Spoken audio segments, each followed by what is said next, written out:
Good morning, everyone. This is Satyam Dave, and today I am going to discuss with you the ongoing agitation between the farmers and the government of India. We are going to take forward this discussion into two parts. What is the current system and what is the system that is being brought after these laws are being settled into the market.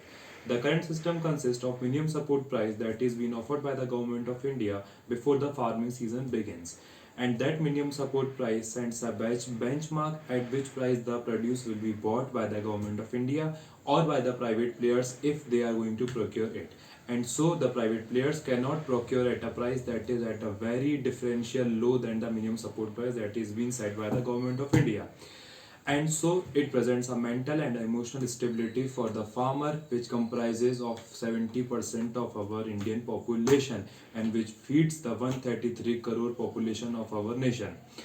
What these three laws states is that the first, the Essential Commodities Act. The Essential Commodities Act brings about any person holding a PAN card can procure and can stock up the produce, and then he can at his wish release it into the market. So it kind of legalizes hoarding, which is very devastating for an open market economy like our country.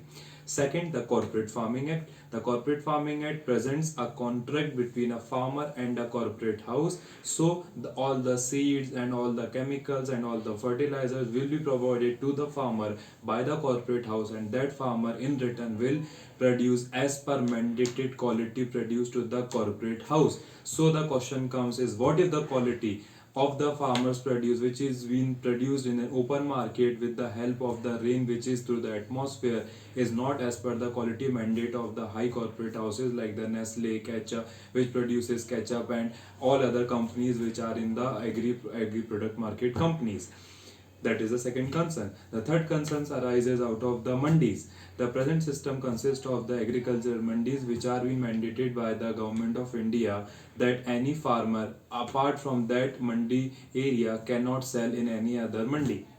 That mandi ensures strengthens the farmer unity, and the farmers unity after being strengthened presents an opportunity to bargain with either the government or the private player. If the mandis are gone, the farmers unity is gone. The farmers unity is gone, their power to negotiate with the private procurer diminishes, and that marginal farmer owning 5 acre, 10 acre, 20 acre of land is bound to sell at a price that is much more lower than the price which he uses at his input.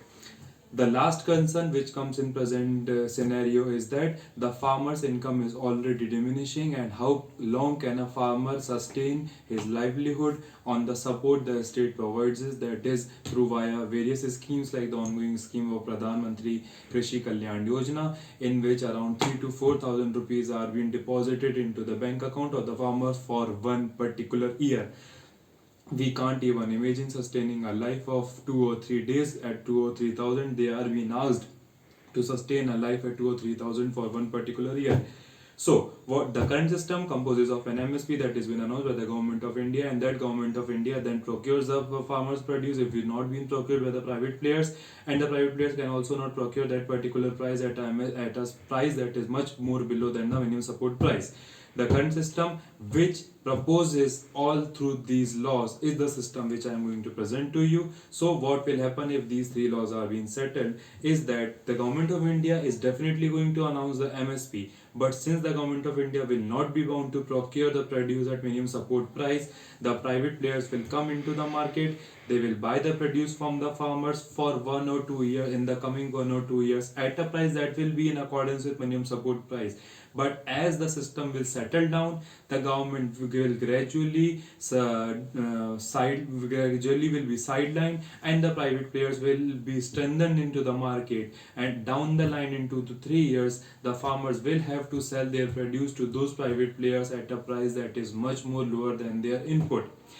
The second concern which comes in front of this is these same private procurers, when they will be huge corporate houses, they will be buying the produce from the farmers, they will be hoarding it down, and when they will hoard it down, the prices in the market will increase, which will be directly impacting the common man, because the government will not be bound to decrease the prices in the market. then again it is going to hurt the farmers. How? Because when they will be having a certain stock limit, they won't allow the other smaller players, or even themselves, they will not be buying from the farmer the new produce which will come into the season at a price that is in accordance with the input the farmer gives. So the farmer will be bound to sell his produce at a price that is much lower, and the profits of the corporate houses will increase in an exponential manner.